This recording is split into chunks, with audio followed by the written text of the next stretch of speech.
Hello friend, नमस्कार। स्वागत है आपका एक बार फिर से राठौर इंग्लिश क्लासेस में। फ्रेंड्स, आज का हमारा टॉपिक है रॉबर्ट ब्राउनिंग के द्वारा लिखी गई एक प्यारी सी लेकिन थोड़ी सी लंबी कविता है जिसका नाम है द लास्ट राइड टुगेदर। सभी स्टूडेंट जो टीईटी की तैयारी कर रहे हैं, वर्ग 1 की तैयारी कर रहे हैं या टीचर से रिलेटेड जितने भी एग्जाम होते हैं उनमें आप देखेंगे तो रॉबर्ट ब्राउनिंग की ये कविता हमेशा सिलेबस में रहती है। आइए फ्रेंड्स, शुरुआत करते हैं इस कविता से जिसका नाम है the last ride together. Friends, screen पर आप देख सकते हैं रॉबर्ट ब्राउनिंग की इमेज को। ये दो इमेज मैंने इसलिए लगाई है क्योंकि ये यंग अवस्था में इस तरह से दिखाई देते थे और ये ओल्ड एज में इस तरह से दिखाई देते थे। तो हमारे दिमाग में पोइट की एक इमेज जरूर होना चाहिए, क्योंकि जब हम कविता पढ़ते हैं तो उसके पोइट के बारे में जरूर हमारे मन में ख्याल आता है। तो ये है Robert browning last ride together. ये जो कविता है इसको प्रकाशित किया गया था 1855 में। ये जो इनका कलेक्शन था मैन एंड वुमेन, ठीक है ना, रॉबर्ट ब्राउनिंग का ये कलेक्शन था मैन एंड वुमेन। इसमें ये one of the most famous poem, ये दुनिया की जो है जितनी भी फेमस पोएम्स पढ़ी जाती उनमें से एक है। फ्रेंड, रॉबर्ट ब्राउनिंग की जो पत्नी थी एलिजाबेथ बैरेट ब्राउनिंग, ये भी एक कवि थी, पोएटेस थी और इन्होंने इनको काफ़ी प्रभावित किया है। ये बहुत प्रेम करते थे अपनी पत्नी से और ये एक तरह से इंस्पिरेशन का काम करती थी उनके लिए। एंड रॉबर्ट ब्राउनिंग ने ज़्यादातर जो वर्क किए उनमें आप देखेंगे ड्रामेटिक मोनोलॉग का यूज़ किया है। एक नाटकीय मोनोलॉग, मोनोलॉग मतलब होता है जब एक ही व्यक्ति बोलता है, एक ही स्पीकर होता है, वही बोलता है। इसके बारे में हम डिटेल में चर्चा बाद में करेंगे। तो याद रखिए ये पोएम जो हम पढ़ रहे हैं द लास्ट राइड टुगेदर, ये भी ड्रामेटिक मोनोलॉग है। तो ये ड्रामेटिक मोनोलॉग जो है friend the last ride together, इसमें जो स्पीकर है अपने व्यक्तिगत और रिफ्लेक्टिव थॉट्स को एक अनसीन लिसनर है ना, जिससे देखा नहीं जा सकता, उसको सुना रहा है। यहाँ पे अनसीन लिसनर उनकी प्रेमिका को बोल सकते हैं। Robert browning friend Victorian poet कहे जाते हैं विक्टोरियन पोएट है और इनको ड्रामेटिक मोनोलॉग के लिए ही सबसे ज़्यादा जाना जाता है। Friend, the last ride together जो पोएम हम पढ़ने जा रहे हैं इसकी राइमिंग स्कीम है AABB CTDEEE और C, ये इसकी राइमिंग स्कीम है। ये पूरी जो कविता है फ्रेंड इसमें 10 स्टेंजा है, इसलिए ये पोएम थोड़ी सी लंबी है। तो आइए हम शुरुआत करते हैं इस पोएम के पहले स्टेंजा से। I said then dearest since टिज so, since now at length my fate I know, since nothing all my love avails, since all my life seemed meant for fails, since this was written and needs must B. सबसे पहले तो friend जो कुछ कठिन शब्द है उनका हिंदी में अनुवाद करते हैं, यानी हिंदी में क्या अर्थ है। देखिए टिस जो लिखा है ये इसका अर्थ है इट इज, है ना, इट इज को ये सूचित कर रहा है। एट लेंथ का फ्रेंड अर्थ है आखिरकार, यानी एक लंबे समय के बाद, है ना, एट लेंथ। फेट का अर्थ होता है फ्रेंड भाग्य। अवेल का मतलब होता है व्यर्थ चले जाना, जैसे ये पूरी जो लाइन है nothing all my love avails, इसका मतलब है मेरा प्रेम जो है ये व्यर्थ चला गया, यानी ये मेरे प्रेम का कोई रिजल्ट नहीं निकला, कोई परिणाम नहीं निकला, कोई चीज़ व्यर्थ चले जाना। सीम्ड का फ्रेंड अर्थ होता है प्रतीत होना, लगना। आइए फ्रेंड इन लाइन्स का अर्थ देखते हैं। I said then dearest since टिज so, since now at length my fate I know, since nothing all my love avails, है ना। अब इनका अर्थ क्या है कि अब वो अपनी प्रेमिका से बोल रहा है कवि कि सबसे प्रिय, अब चूंकि ये मुझे पता है कि मेरे भाग्य में आखिरकार क्या लिखा है, अब चूंकि ये मैं जान चुका हूं कि मेरे भाग्य में आखिरकार क्या लिखा है। Since nothing all my love avails, चूंकि मेरा प्रेम तो व्यर्थ चला गया। यहाँ पे कविता का बैकग्राउंड ये है फ्रेंड कि कवि जो है ये एक लड़की से बहुत ज़्यादा प्रेम करता है, लेकिन इनका प्रेम जो है ये लंबे समय तक नहीं चल पाता और वो प्रेमिका इनके प्रेम को ठुकरा देती। अब इस प्रेम के ठुकराने से कवि जो है बहुत ज़्यादा आहत है, बहुत दुखी है, लेकिन फिर भी वो इसका बुरा नहीं मानता और वो ये उम्मीद करता है कि कम से कम हम आखिरी बार एक राइड पर जा सकते हैं। राइड पर मतलब ये एक जो है चैरियट, उस जमाने में जो है बग्गी चला करती थी, ये काफ़ी पुरानी बात है फ्रेंड। तो बग्गी चला करती थी, उस बग्गी में बैठ करके कवि अपनी प्रेमिका को आखिरी राइड पर ले जाना चाहता है। ये इस कविता का बैकग्राउंड है। तो कवि अपनी प्रेमिका को उस बग्गी में बैठाकर आखिरी राइड पर ले जाना चाहता है फ्रेंड। ये इसका बैकग्राउंड है, ये हमको समझना होगा तो हमको कविता ज़्यादा अच्छे से समझ में आएगी। तो अब यहाँ पे कवि कह रहा है कि फ्रेंड, तब मैंने कहा चूँकि अब तो मुझे पता है कि आखिरकार मेरे भाग्य में क्या लिखा है और मेरा प्रेम तो व्यर्थ चला गया, यानी मेरे प्रेम का कोई रिजल्ट नहीं निकलेगा। फ्रेंड यहाँ पे जो ये लाइन है, since all my life seemed meant for this, since this was written and needs must be. अब यहाँ पे कवि कह रहा है कि चूंकि मुझे ऐसा लगता है कि मेरी तो जिंदगी में ये सब होना ही था और ये सब तो मेरी किस्मत में ही लिखा था और इसे तो होना ही था, मेरे इस प्रेम को असफल होना मेरी किस्मत में ही लिखा था, है ना। वो अपनी किस्मत को दोष दे रहा है, वो प्रेमिका को दोष नहीं देना चाहता कि प्रेमिका को तो वही इस तरह से ट्रीट कर रहा है जैसे कि भगवान हो। तो वो प्रेमिका से दुखी जरूर है लेकिन क्रोधित नहीं है। वो कह रहा है चूँकि अब तो मुझे आखिरकार ये पता चल ही गया कि मेरे भाग्य में क्या लिखा है और ये तो होना ही था, ये मेरी जिंदगी में असफल होना लिखा ही था।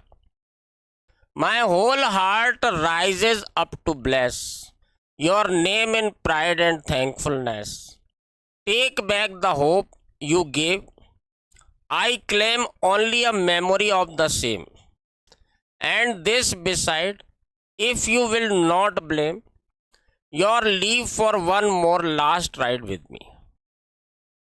अब इन पंक्तियों में आप देखें फ्रेंड, जैसे मैंने आपको बोला कि कवि जो है वो अपनी प्रेमिका से दुखी तो है कि उसका प्रेम असफल हो गया, उसने उसके प्यार को ठुकरा दिया, लेकिन अभी वो ये कह रहा है कि मेरे दिल में तुम्हारे लिए कोई नाराजगी नहीं है, मेरा हृदय जो है इससे तुम्हारे लिए आशीर्वाद ही निकल रहा है, दुआएं निकल रही हैं और तुम्हारा नाम जो है गर्व से लेता है और आभार व्यक्त करता है। जो प्रेम थोड़ा बहुत जो भी मेरी किस्मत में था वो तुमने मुझे दिया, जो उम्मीद तुमने मुझे दी थी उसको वापस ले लो। यानी जो एक उम्मीद थी कि हम जिंदगी भर साथ रहेंगे, शादी करेंगे, उस उम्मीद को, है ना, टेक बैक द होप, वापस ले लो उस उम्मीद को जो तुमने मुझे दी थी। I claim only a memory of the same, मुझे केवल उसकी एक याद दे दो, जो हमने साथ में पल बिताए थे उसकी केवल एक याद मैं मांग रहा हूं तुमसे। और इसके अलावा if you will not blame your leave for one more last ride with me, और इसके अलावा केवल मैं इतना चाहता हूं कि तुम आखिरी बार मेरे साथ एक बार राइड पर चलो। आइए फ्रेंड, अब हम सेकेंड स्टेंजा को देखते हैं ना। My mistress bent that brow of hers, those deep dark eyes were pride dimmers, when pity would be softening through, fixed me a breathing while or two, when life or death in the balance right। यहाँ पे आप कुछ कठिन शब्दों को पहले देख लेते हैं फ्रेंड। माय मिस्ट्रेस, देखिए मिस्ट्रेस का वैसे तो अर्थ होता मालकिन, तो वो यहाँ प्रेमिका को अपने दिल की मालकिन कह रहा है ना। प्रेमिका, यहाँ पे मिस्ट्रेस का मतलब प्रेमिका, जैसे दिल की मालकिन कहते हैं। बेंट दैट ब्रो, देख आई ब्रो है ना, अपनी आंखों, दोज डीप डार्क आइज मतलब वो गहरी काली आंखें, वेयर प्राइड डैमर्स, देखिए डैमर यानी होता है शंका होना, जब हमको किसी बात पर शक होने लगता है उसको कहते हैं डैमर। वैन पिटी, देखिए पिटी यानी होता है दया, would be softening through, softening यानी होता है कोमल हो जाना। फिक्स्ड मी, देखिए फिक्स्ड मी का मतलब यहाँ होता है जकड़ लेना, यहाँ पे जो अर्थ निकल रहा है किसी चीज को जकड़ लेना। अब ब्रीदिंग, ब्रीदिंग यानी सांस है, जो हम सांस लेते हैं उसको कहते हैं ब्रीदिंग। तो ये जो खास खास कठिन शब्द है उनको हमने देख लिया फ्रेंड। अब हम इन पूरी लाइंस का अर्थ देखते हैं। यहाँ पे कवि कह रहा है कि मेरी मिस्ट्रेस जो है यानी मेरी प्रेमिका, बेंट दैट ब्रोफ ऑफर्स। अब वो जब वो कहता है कि मेरे साथ आखिरी राइड पर चलो, तो उसकी प्रेमिका क्या है, अपनी भौहें ऐसी सिकोड़ती है। उन गहरी आंखों में अब जो है उसको शंका पैदा होने लगती है। उन गहरी आंखों में जहाँ प्राइड था, अभिमान था, ये अपनी खुद की बात कर रहा है, अपनी खुद की जो गहरी आंखें थी उनमें जो प्राइड था, अभिमान था, अब उसमें शंका आ जाती है। अब कभी कोई ये शंका होने लगती है कि कहीं ऐसा ना हो कि ये मना कर दे, क्योंकि उस प्रेम तो उसका ठुकरा ही दिया था। तो यहाँ पे वो कह रहा है कि मुझे शंका होने लगी कि वो हाँ करेगी कि ना करेगी। When pity would be softening through, तो अब उस कह रहा है कि हो सकता है कि उसको मुझ पर दया आ जाए। और वो कह रहा है कि थोड़ी देर के लिए तो मुझे ऐसा लगा कि एक दो पल के लिए तो मेरी सांसें ही रुक जाएंगी। अगर उसने मना कर दिया तो ऐसा नहीं हो कि मेरी सांसें ही बंद हो जाए। विद लाइफ और डेथ इन द बैलेंस, अब उसने जो है मुझे जीवन और मृत्यु के बीच में जो है छोड़ दिया। यानी कि इतना ज़्यादा उम्मीद लगा के बैठा है वो कि उसके जब उसने भौहें सिकोड़ी तो उस बात से वो इतना घबरा गया, उतनी शंका आ गई उसके दिमाग में, और उसने मन ही मन सोचा कि शायद इसको मुझ पर दया आ जाए और शायद ही हाँ बोल दे। और एक दो सेकंड के लिए जो वो चुप रही, उतनी देर में तो उसे ऐसा लगा कि मेरी सांसें अटक जाएंगी और जीवन और मृत्यु के बीच में झूलने लगा वो। और आखिरकार वो कह देती राइट, ठीक है। अब आखिरी लाइन में आप देखेंगे फ्रेंड जो राइट यानी कि उसने अपनी मूक सहमति जता दी। अब इसके बाद देखते हैं the blood replenished me again, my last thought was at least not vain I and my mistress side by side shall be together, breathe and ride. So one day more am I defeated. Who knows what the world may end tonight. अब प्रेमिका ने जो है मूक सहमति अपनी जता दी। तो अब उससे ये कवि कह रहा है कि जब उसने हाँ राइट ऐसा मेरे को इशारा किया कि हाँ ठीक है, तो कह रहा है मेरे शरीर में दोबारा से ऐसा लगा जैसे खून भर गया हो, खून सूख गया था डर के मारे। कह रहा दोबारा से ऐसा लगा कि मेरे शरीर में खून बहने लगा, और कम से कम मेरी जो आखिरी इच्छा थी ना, लास्ट थॉट, मेरी जो आखिरी इच्छा थी वो कम से कम बेकार नहीं चली गई। देखिए वेन यानी होता बेकार चले जाना। I and my mistress side by side, अब वो कल्पना कर रहा है कि मैं और मेरी प्रेमिका अब एक दूसरे के बगल में बैठेंगे और साथ में सांस लेंगे और यात्रा करेंगे। अब वो कल्पना कर रहा है कि मैं और मेरी प्रेमिका अब एक साथ बैठेंगे एक दूसरे के बगल में, और एक दूसरे के साथ बैठ करके हम सांस लेंगे और राइड करेंगे, सवारी करेंगे। So one day more am I deified, deified मतलब होता है फ्रेंड देवता के जैसा महसूस करना। तो अब वो कह रहा है एक दिन और अब मेरी जिंदगी का ऐसा गुजरेगा जैसे कि मैं कोई देवता हूँ। Who knows what the world may end tonight, और कौन जानता है कि आज रात की दुनिया खत्म हो जाए। ये मेरी जिंदगी का ऐसा मौका है जैसे मैं स्वर्ग के जैसा महसूस करूंगा, एक देवता जैसे स्वर्ग में कोई देवता होता है। तो एक दिन और मैं ऐसा महसूस करूंगा और हो सकता है कि आज रात की दुनिया खत्म हो जाए। तो मेरा ये जो दुनिया का जिंदगी का सबसे सुनहरा दिन है, सबसे यादगार और खुशी का पल है, हो सकता है कि ये मेरी जिंदगी का आखिरी दिन बन जाए। आइए फ्रेंड हम थर्ड स्टैंजा को देखते हैं। Hush if you saw some western cloud all billowy bosomed overbowed by many benedictions, suns and moons and evening stars at once, and so you looking and loving best। अब यहाँ पे जो प्रेमिका है उसकी तुलना जो है दुनिया की अलग अलग चीज़ों से कर रहा है, और इस तरह से वो अपना हर्ष जता रहा है जैसे वो स्वर्ग का एहसास कर रहा हो। पहले कुछ शब्दों के अर्थ देखते हैं फ्रेंड। हर्ष जो है इसका मतलब होता है जैसे हम हिंदी में कहते हैं चुप, ये हर्ष का अर्थ होता है। वेस्टर्न क्लाउड पश्चिमी बादल, पश्चिम से बादल आते हैं, बहुत सुंदर से बादल जो बन जाते हैं। यहाँ फ्रेंड बिलोई बॉसम्ड है ना, इसका मतलब लहरदार छाती, जो उसकी छाती जो है प्रेमिका की छाती का वर्णन कर रहा है इसमें आप भी देखेंगे एक लस्ट भी, आपको वासना भी इस कविता में नजर आएगी, जिसके बारे में हम बाद में चर्चा करेंगे। बाय मैनी बेनेडिक्शंस, देखिए बेनेडिक्शंस का मतलब होता है आशीर्वाद, ठीक है ना, दुआएं देते हैं, आशीर्वाद देते हैं, इसको कहते हैं बेनेडिक्शन। आइए फ्रेंड अब इन लाइंस का अर्थ देखते हैं। वो कवि कह रहा है चुप।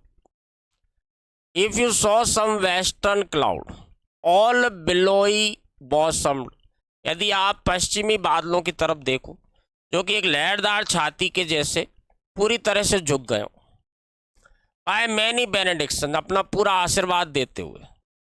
अब सूरज, चंद्रमा और शाम के तारे, ये सारे जो है, ये ऐसा लग रहा है कि तुम्हारी तरफ देख रहे हैं, और तुम जो है सबसे प्यारी नजर आ रही हो इन सब में से।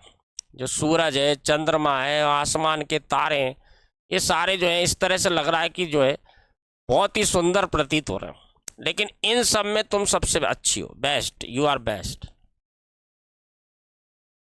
तो यहाँ फ्रेंड प्रकृति की जो सुंदरता है ना, उसको कवि जो है अपनी प्रेमिका से तुलना करते हुए वर्णन कर रहा है कि जो वेस्टर्न क्लाउड है, पश्चिमी बादल है, वो नीचे की तरफ इस तरह से झुक गए, अपनी छाती को उन्होंने इस तरह से झुका दिया है पूरी तरह से, है ना। ओवरबोर्ड मतलब होता है बहुत ज़्यादा झुक जाना। उन्होंने इस बादल जो है इस तरह से नीचे की ओर झुक गए पूरी तरह से, अपनी छाती जैसे किसी ने झुका दी, और वो आशीर्वाद दे रहे। सूरज, चंद्रमा और आसमान के सारे तारे जो है वो बहुत ही सुंदर दिखते हैं, लेकिन उन सब में सबसे ज़्यादा सुंदर तुम हो। आइए फ्रेंड नेक्स्ट लाइंस को देखते हैं।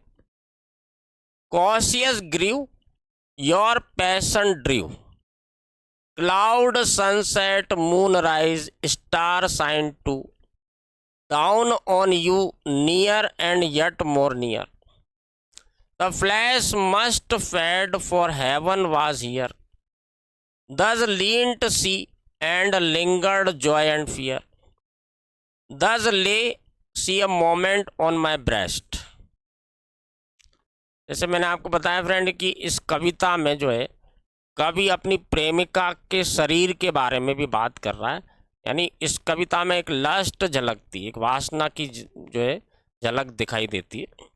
हालांकि ऐसा कोई अभद्र भाषा का प्रयोग नहीं किया, कोई अशिष्ट भाषा का प्रयोग नहीं किया, लेकिन कवि अपने प्रेमिका के जो शरीर है उसके बारे में भी बार बार बातें कर रहा है। तो इससे आप समझ सकते हैं कि वो अपनी प्रेमिका को कितने ध्यान से निहार रहा है।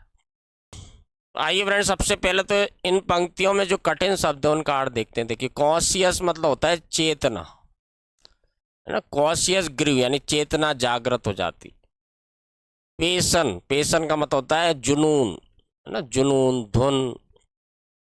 द फ्लैश मस्ट फेड, ये जो पूरा है फ्रेंड इसका अर्थ है कि वैसे तो देखिए फ्लैश का मतलब होता है मास और फेड मतलब धुंधला हो जाना, लेकिन फ्लैश मस्ट फेड ये पूरा एक फ्रेज के रूप में लिखा है।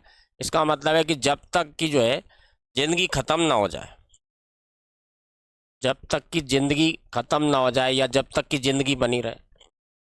हेवन का मतलब होता है फ्रेंड स्वर्ग, है ना। लींट का मतलब होता है झुक जाना। लिंगर मतलब होता है फ्रेंड देर लगाना, है ना, देर होना किसी चीज में या ठहर जाना। ब्रेस्ट मतलब होता है फ्रेंड छाती, है ना, छाती।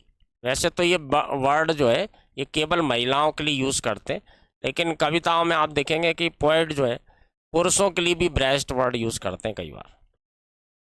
आइए फ्रेंड इन पूरी लाइंस का अर्थ देखते हैं। अब कवि यहाँ पे ये कह रहा है प्रेमिका जो उसके बगल में बैठी है तो वो ऐसा एहसास कर रहा है जैसे कि वो स्वर्ग में बैठा हो, और स्वर्ग के आनंद का वो एहसास कर रहा है। Cautious grieve your patient drive, cloud sunset moon rise star shine too. अब कह रहा है चेतना जागृत हुई और जुनून जो है बढ़ता चला जा रहा है। बादल, सूर्यास्त, मून राइज चंद्रमा का उदय होना और तारों का चमकना भी, डाउन ऑन यू तुम्हारे सामने फीका है। Near and yet more near, करीब और ज़्यादा करीब तुम मेरे आती जा रही हो। यानी प्रेमिका जब उसके बगल में बैठी है तो वो जो एहसास कर रहा है उसको बता रहा है कि करीब और करीब तुम जैसे जैसे मेरे पास आती जा रही हो, तो ऐसा लगता है कि जब तक जिंदगी रहे, है ना, जब तक कि जिंदगी ख़त्म ना हो जाए, ये एहसास मेरे अंदर बना रहे, क्योंकि मुझे लग रहा है कि ये स्वर्ग यहीं पर है ना, हेवन वाज हियर। ऐसा लग रहा था कि स्वर्ग तो यहीं है। इतना ज़्यादा आनंद का एहसास हो रहा था कवि को कि वो कह रहा है कि ऐसा लगता है कि यही स्वर्ग है। तो till flesh must fade for heaven was here ना, तो यहाँ पे कवि जो कह रहा है कि जब तक कि ज़िंदगी बनी रहे, है ना, जब तक कि ज़िंदगी ख़त्म ना हो जाए, ऐसा एहसास हो रहा है कि यही स्वर्ग है, हेवन वाज हियर। वो मेरे करीब और करीब आती जा रही थी, तो ऐसा लग रहा था कवि को जैसे कि स्वर्ग का आनंद हो। Thus leant she and lingered joy and fear, और इस प्रकार से झुकी वो कि मेरे अंदर आनंद और डर दोनों का भाव एक साथ आ गया। Thus lay she a moment on my breast, और इस प्रकार से वो लेट गई मेरी छाती के ऊपर। आइए फ्रेंड अब इस कविता का 4th स्टैंजा देखते हैं।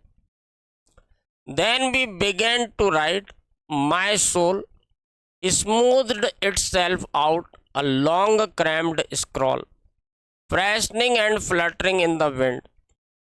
Past hopes already lay behind. What need to strive with life आवरी। आइए फ्रेंड पहले तो कठिन शब्दों का अर्थ देखते हैं। देखिए, smoothed itself out a long cramped scroll. देखिए, स्क्रॉल का मतलब होता है खर्रा, कोई बड़ा सा जो है किसी चीज़ पर जो हिसाब किताब लिखा जाता है ना, जैसे रजिस्टर वगैरह होते हैं, इनको भी खर्रा कहते हैं।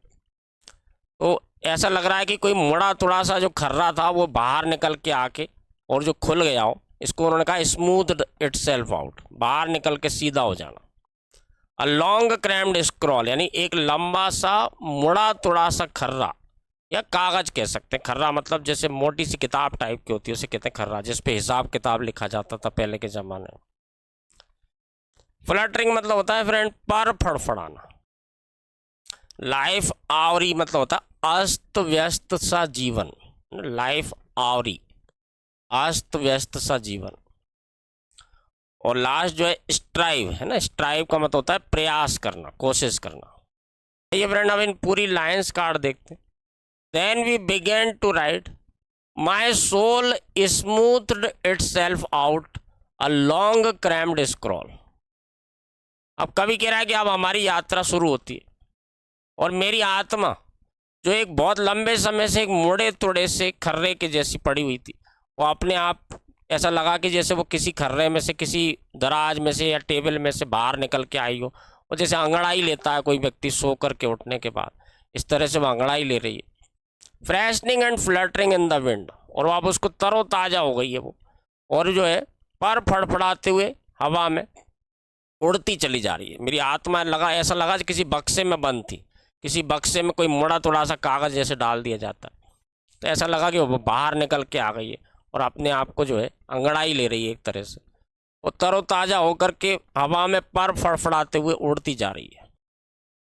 पास्ट होप्स ऑलरेडी ले बिहाइंड, अब पुरानी जो उम्मीदें थी वो बहुत पीछे ही छूट चुकी। What need to strive with the life awry, अब मेरे जो अस्त व्यस्त सा मेरा ये जो जीवन है, इसके लिए अब मैं और प्रयास करने की मुझे क्या ज़रूरत है। मेरी जो आखिरी इच्छा थी उसके साथ राइड पड़ जाने की, अब वो तो मेरी पूरी हो चुकी है, तो अब मुझे और किसी चीज़ के लिए कोशिश करने की कोई ज़रूरत नहीं है। आइए फ्रेंड नेक्स्ट लाइन्स को देखते हैं। Had I said that, had I done this, so might I gain, so might I miss, might she have loved me just as well, she might have hated, who can tell, where had I been now if the worst befell, and here we are riding she and I। आइए friend in lines का अर्थ देखते हैं। अब कभी यहाँ पे कल्पना कर रहा है कि क्या होता कि यदि मैं ऐसा कह देता या मैं ऐसा कर देता। हो सकता है कि वो मुझे मिल जाती, हो सकता है कि वो नहीं मिलती, खो जाती। क्या ऐसा संभव था कि वो मुझे उतना ही प्यार करती जितना कि वो मुझसे नफरत करती थी। हु कैन टेल, कौन बता सकता। जैसे हम कल्पना करते हैं कि अगर ऐसा करते तो ऐसा हो जाता, ऐसा होता तो ऐसा हो जाता। तो यहाँ पे वही कल्पना कर रहा है फ्रेंड, वही कह रहा है कि ऐसा कह देता मैं या ऐसा कर देता, हो सकता है कि वो मुझे मिल जाती या हो सकता है कि नहीं भी मिलती। हो सकता है कि वो मुझे उतना ही प्यार करती जितना कि वो मुझसे नफरत कर सकती थी। कौन बता सकता, हु कैन टेल, इस बारे में कौन कह सकता है। जब कोई घटना हो जाती है और हम उस पास्ट के बारे में सोचते हैं कि यार ऐसा कर लेते तो ऐसा हो जाता, ऐसा कर लेते तो ऐसा हो जाता, लेकिन इस बारे में कौन बता सकता है कि वाकई में ऐसा होता या नहीं होता। Where had I been now if the worst befell. अब कभी कह रहा है कि अगर कोई बुरी घटना हो जाती तो आज मैं कहाँ होता। हो सकता है कि इससे भी कुछ बुरा हो जाता मेरे साथ, वो मुझे हमेशा के लिए छोड़ के ही चली जाती। अभी कम से कम इतना तो है कि वो मेरे साथ बैठी और हम एक राइड पर जा रहे हैं, and here we are riding she and I, है ना। वो कह रहा है अगर इससे ज़्यादा बुरा भी हो सकता तो फिर मैं कहाँ जाता। अब कम से कम इतना अच्छा तो है कि हम यहाँ पर बैठे हैं और हम राइड कर रहे हैं, सी एंड आई, वो और मैं। आइए फ्रेंड नेक्स्ट देखते हैं, fail I alone in words and deeds, why all men strive and who succeeds, we rode it seemed my spirit flew, saw other regions cities new, as the world rushed by on either side। आइए friend in lines का अर्थ देखते हैं। अब वो कह रहा है कि फेल आई अलोन, क्या मैं अकेला ही हूं जो फेल हो गया। क्या ऐसा है कि मैं ही अकेला हूं जो फेल हो गया, जो अपनी बातों से या अपने कामों में फेल हो चुका है। वाई ऑल मैन स्ट्राइव, क्यों सारे ही लोग तो हैं, दुनिया के सारे ही लोग तो प्रयास करते हैं, हु सक्सीड, लेकिन उनमें से कितने सफल होते हैं। क्या ऐसा है कि दुनिया में मैं ही ऐसा अकेला हूं जो अपने कामों में या अपने शब्दों में अपनी बातों में फेल हो गए, है ना। दुनिया के सारे लोग प्रयास करते हैं लेकिन कितने लोग सफल होते हैं। और कम से कम इतना तो है कि मैं सवारी कर रहा हूँ, मैं अपनी बेलव्ड के साथ, अपनी प्रेमिका के साथ राइड पर जा रहा हूँ। It seemed my spirit flu, ऐसा लगता है कि मेरी आत्मा जो है आसमान में उड़ती जा रही है और देखती जा रही है प्रदेशों को, शहरों को, नए नए। As the world rushed by on either side, जैसे कि दुनिया जो है दूसरी तरफ ही छूट गई हो और मेरी आत्मा जो है ऐसा लग रहा है आसमान में उड़ती जा रही है और देखती जा रही है नए नए प्रदेशों को, नए नए शहरों को। आइए फ्रेंड नेक्स्ट देखते हैं, I thought all labor yet no less, bear up beneath their unsuccess, look at the end of work, contrast the pity done, the undone vast, this present of theirs with the hopeful past, I hoped she would love me, here we write। आइए कुछ शब्दों का अर्थ देखते हैं friend. तो beer up का मतलब यहाँ पे सहन करना किसी चीज को, कॉन्ट्रास्ट यानी होता है विषमता, है ना। पिटी डन यानी थोड़ा सा काम कर लिया, पिटी डन थोड़ा सा कर लिया। अनडन यानी होता है अधूरा, है ना। वास्ट मतलब होता है बहुत सारा, बहुत बड़ा। और फ्लटरिंग मतलब होता है फ्रेंड पर फड़फड़ाना, जैसे पक्षी पर फड़फड़ाते उसको कहते हैं फ्लटरिंग। आइए फ्रेंड इन सारी लाइंस का अर्थ देखते हैं। अब कभी कह रहा आई थॉट, मुझे ऐसा लगता है कि सारे लोग मेहनत करते हैं, कोई कम करता है कोई ज़्यादा करता है, और सारे ही लोग ऐसे होते हैं जो अपनी असफलता पे कहीं ना कहीं जाके उसको सहन करते हैं। यानी असफलता तो हर व्यक्ति को मिलती है, कोशिश तो सारे लोग करते हैं, लेकिन असफलता को सहन भी करना पड़ता है बहुत सारे लोगों को। Look at the end of work, और जब काम खत्म हो जाता है तो उसकी विषमता को देखिए। ऐसा लगता है कि थोड़ा ही सा काम किया है और बहुत सारा तो अभी बाकी है। आप जिंदगी भर कितने ही काम कर लो, लेकिन अंत में जब हम पलट के देखते हैं तो यही नज़र आता है कि यार बहुत सारा काम तो अभी बाकी है, अभी तो थोड़ा ही सा किया है। This present of theirs with the hopeful past, और इनका जो ये वर्तमान है ये उम्मीदों से भरे पास्ट के कारण है। और मैंने तो केवल एक ही चीज़ की उम्मीद की थी कि वो मुझसे प्यार करे, और कम से कम जो है हियर वी राइड, और ये यहाँ पे वो मेरे साथ है और हम साथ में राइड कर रहे हैं। तो यहाँ पे कभी कह रहा है कि फ्रेंड दुनिया में ऐसे सारे हजारों लोग हैं जो मेहनत करते हैं लेकिन फिर भी सफलता नहीं मिलती, असफलता मिलती, और उनको वो अपनी असफलता को सहन करना पड़ता है। और अंत में जब अपने काम को देखते हैं तो उन्हें दिखाई देता है कि यार थोड़ा ही सा काम हुआ है, बहुत सारा तो अभी बाकी है। जो इनका ये वर्तमान है वो उनके भूतकाल की उम्मीद है, और मेरी तो केवल एक ही उम्मीद थी कि वो मुझे प्यार करे, और आज वो मेरे साथ है और हम साथ में राइड कर रहे हैं। आइए फ्रेंड हम 6 नंबर के स्टेंजा को देखते हैं। What hand and brain went ever paired, what heart alike conceived and dared, what act proved all its thought had been, what will but felt the fleshly screen, we ride and I see her bosom heave. आइए friend पहले तो हम कुछ कठिन शब्दों का हिंदी में अर्थ देखते हैं। देखिए तो यहाँ पे आप देखें तो कंसीव है ना, कंसीव का मतलब होता है विचार करना, सोचना। डेयर्ड का मतलब होता है फ्रेंड हिम्मत करना, है ना, दुस्साहस करना। यहाँ जो वर्ड आया फ्रेंड फ्लैशली स्क्रीन ना, फ्लैश मतलब होता है मांस। देखिए फ्लैशली स्क्रीन का मतलब है मांस का बना हुआ पर्दा। एक्चुअल में वो शरीर की बात कर रहे हैं, बॉडी की बात कर रहे हैं। ये जो वर्ड आया फ्रेंड बॉसम, इसका मतलब होता है छाती, छाती को कहते हैं बॉसम। और हीव का मतलब होता है फ्रेंड लहराना, कोई चीज ऊपर नीचे होना, आह भरना, जो छाती ऊपर नीचे होती है ना, इस चीज को कहते हैं हीव। यहाँ पे जो विल आया है फ्रेंड, इसका मतलब है इच्छा ना। विल का एक अर्थ इच्छा भी होता है।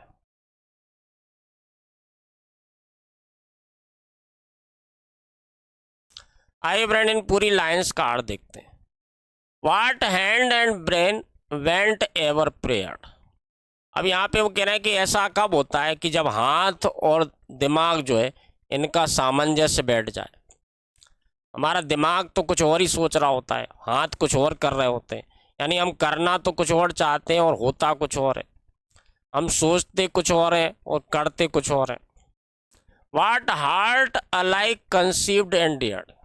क्या कभी ऐसा होता है कि जो दिल में विचार चल रहा हो उसे करने की हमें हिम्मत कर पाए। बहुत बार ऐसा होता है कि हम दिल में तो बहुत कुछ सोचते हैं कि ऐसा करेंगे वैसा करेंगे, लेकिन उसको करने की हिम्मत ही नहीं होती। What act proved all its thought had been. और ऐसा कब होता है कि जो सारे विचार हमने किए होते हैं, जो सारा कुछ हमने सोचा होता है, वो हम कर ही लेंगे। What will but felt the fleshly screen.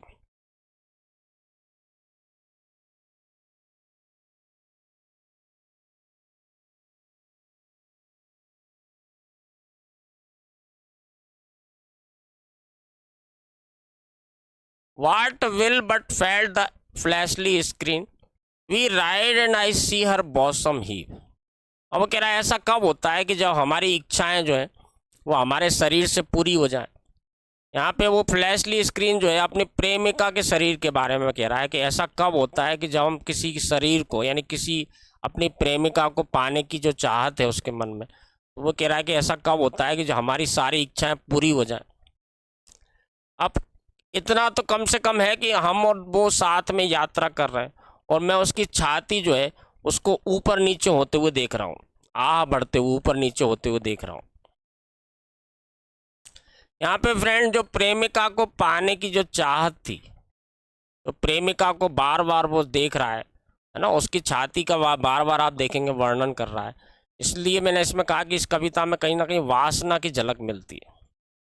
कवि जो अपनी प्रेमिका को पाना चाहता था लेकिन उसने उसको ठुकरा दिया, तो अब वो आखिरी राइड पर जा रहा है, यानी इसके बाद वो ज़िंदगी में शायद कभी ना मिले।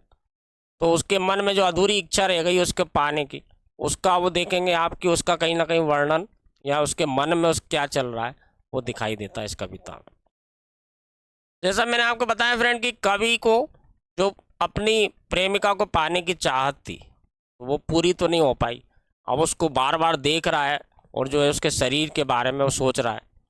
अब यहाँ वो कह रहा है there is many a crown for who can reach 10 lines a statements life in each, the flag stuck on a heap of bones, a soldier's doing what atones, they scratch his name on the abbey stones, my riding is better by their leave. आइए friend, पहले हम कुछ कठिन शब्दों का हिंदी में अर्थ देखते हैं। देखिए यहाँ जो वर्ड आया क्राउन, जो राजा महाराजा मुकुट पहना करते थे सर पे, है ना, उसको कहते हैं क्राउन। हीप का मतलब है ढेर, बोन्स यानी होता है फ्रेंड हड्डियां। एटॉन मतलब होता है फ्रेंड प्रायश्चित, है ना, प्रायश्चित को कहते हैं एटॉन। स्क्रैच का मतलब होता है फ्रेंड उकेरना, जैसे पत्थरों पर कुछ चीज लिखी जाती है, इसको कहते हैं स्क्रैच।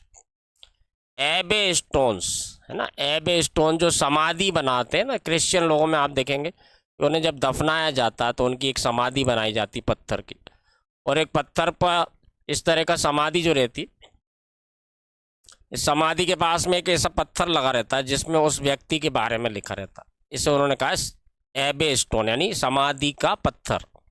और लास्ट में ये जो वर्ड आया फ्रेंड बाय देयर लीव, यानी इसका मतलब जैसे हम कहीं से जा रहे होते हैं और कहते हैं ठीक है भाई हम चलते हैं, ओके ठीक है। आइए फ्रेंड अब इन पूरी लाइन्स का अर्थ देखते हैं। There is many a crown for who can reach, 10 lines a statements life in each. अब यहाँ पे कवि कह रहा है कि मैं असफल हो गया हूँ, तो ऐसा तो नहीं है कि दुनिया में मैं ही अकेला हूँ। बहुत सारे मुकुट होते हैं, लेकिन कितने ही लोग उससे पा पाते हैं। दुनिया में बहुत सारे पद हैं, है ना, मुकुट का मतलब यहाँ पे बड़े बड़े पदों की बात कर रहे हैं। ऐसे बहुत बड़े बड़े पद हैं, बहुत बड़े बड़े सिंहासन हैं, लेकिन कितने लोग उस सिंहासन तक पहुँच पाते हैं। एक नेता के जीवन में बस 10 लाइनें ही होती हैं जो उसकी तारीफ में कह दी जाती हैं। और एक सोल्जर जो होता है, एक सैनिक जो अपने जीवन में क्या करता है, आखिरकार उसको क्या होता है, बस हड्डियों का एक ढेर होता है जिस पर कि वो झंडा लगा देता है। सैनिक के बारे में फ्रेंड कभी कह रहा है कि सैनिक क्या करता है, बहुत सारे लोगों की हत्या करता है। तो एक तरह से देखा जाए तो क्या है, वो हड्डियों के ढेर पर जाके झंडा ही तो लगाता है। वाट एटॉन, और उसका क्या प्रायश्चित होता है, क्या पछतावा होता है।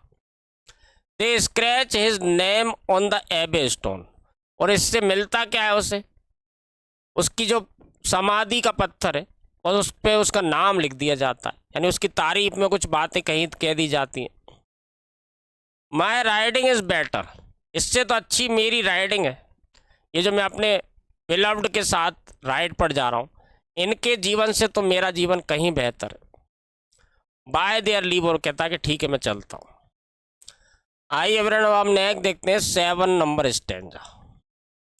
What does it all mean, poet? Well, your brains beat into rhythm. You tell what we felt, only you expressed. You hold things beautiful the best, and paste them in rhyme so side by side. इसके पहले के stanza में हमने देखा friend कि वो अपने जीवन की तुलना एक नेता से और एक सैनिक से कर रहा है, और उनके बारे में बता रहा है कि इनका जो जीवन है उनसे तो मेरी ये राइड बहुत अच्छी है, कम से कम मैं अपनी प्रेमिका के साथ तो हूँ। अब नेक्स्ट वो क्या है, कवि से अपनी जीवन की तुलना कर रहा है। अब यहाँ पे जो कवि स्वयं कवि है वो एक कवि से अपनी राइड की तुलना कर रहा है और कह रहा है कि एक कवि पूरे ज़िंदगी में क्या करता है। हाँ, ये मान सकते हैं कि उसका जो दिमाग है वो एक रिदम में धड़कता है, एक लय के साथ उसका दिमाग चलता है, और तुम वो बात कह देते हो जो हम केवल महसूस करते हैं। यू एक्सप्रेस्ड, देखिए what we felt only you express, जो हम केवल महसूस करते हैं, तो कभी तुम क्या करते हो, बस तुम उस बात को जो है व्यक्त कर देते हो। You hold things beautiful the best, और तुम उन चीज़ों को, ये मानता हूँ मैं कि बहुत बेस्ट यानी सबसे अच्छे तरीके से व्यक्त कर देते हो। And page them in rhymes, और उनको जो है एक कविता के रूप में ढाल देते हो, एक के बाद एक, साथ साथ अपने जो महसूस किए गए पल हैं जिन्हें हम केवल महसूस करते हैं, उनको तुम एक कविता के रूप में ढाल देते हो। आइए फ्रेंड आगे देखते हैं। टिज समथिंग ने, टिज much, but then have you your self what's best for man. Are you poor sick old array your time, nearer one wit your own Sublime, then we who never have turned rhyme, Singh riding is a joy for me, I ride. Friend पूरी lines काट देखते हैं। अब वो यहाँ पे कवि के बारे में वही बात कह रहा है कि बस इतना ही सा तो काम तुम करते हो, नहीं, ने मतलब नहीं, क्या इतना काफ़ी है? क्या कभी तुमने सोचा है कि जो तुम रचनाएं कर रहे हो वो क्या मनुष्य के लिए वही सबसे अच्छी चीज़ है जो तुम कर रहे हो? क्या तुमने किसी गरीब, बीमार और समय से पहले बूढ़े हुए व्यक्ति के बारे में कभी लिखा है? विट का फ्रेंड अर्थ होता है लेस मात्र भी। सबलाइम मतलब होता है उत्कृष्ट, प्रभावशाली। फ्रेंड यहाँ पे पोएम कह रहा है कि क्या ये जो तुमने काम किया है अब तक, क्या ये ही काफ़ी है? नहीं। और क्या तुमने कभी सोचा है कि जो आदमी है, जो मनुष्य है, क्या उसके लिए सबसे अच्छी चीज़ कौन सी हो सकती? क्या तुमने कभी कोशिश की है किसी गरीब के ऊपर, बीमार के ऊपर, या समय से पहले बूढ़े हो चुके व्यक्ति के ऊपर कविता लिखने की? क्या तुम लेस मात्र भी उस उत्कृष्ट, अपने सबसे उत्कृष्ट व्यवहार के प्रति के थोड़ा सा निकट भी जा पाए हो? वजह है कि हम जिन्होंने कभी कोई कविता नहीं लिखी लेकिन फिर भी हम गाना गाते हैं। और राइडिंग इज़ ए जॉय, और राइड करना एक आनंद है। फॉर मी आई राइड, मैं, क्या यही वो चीज़ है जो मनुष्य के लिए सबसे अच्छी है? क्या तुमने कभी किसी गरीब, बीमार या समय से पहले बूढ़े हो चुके व्यक्ति के बारे में कविता लिखी? क्या तुम जो अपने लिए सर्वोत्कृष्ट समझते हो उसके लेस मात्र भी नज़दीक जा पाए हो? और एक तरफ हम हैं जिन्होंने कभी कोई कविता नहीं लिखी लेकिन फिर भी हम गाना गाते हैं। और मेरे लिए तो राइड करना ही एक आनंद है, और मैं अब बस राइड कर रहा हूँ। तो एक कवि होने के बावजूद भी वो एक कवि से ये बात कह रहे हैं कि मेरी जो राइड है, ये ऐसा लग रहा है कि मैं एक पूरी ज़िंदगी जी रहा हूँ इसमें। और एक कवि अपनी ज़िंदगी भर में जितना काम करता है उससे तो मेरी ये राइड ही ज़्यादा अच्छी है।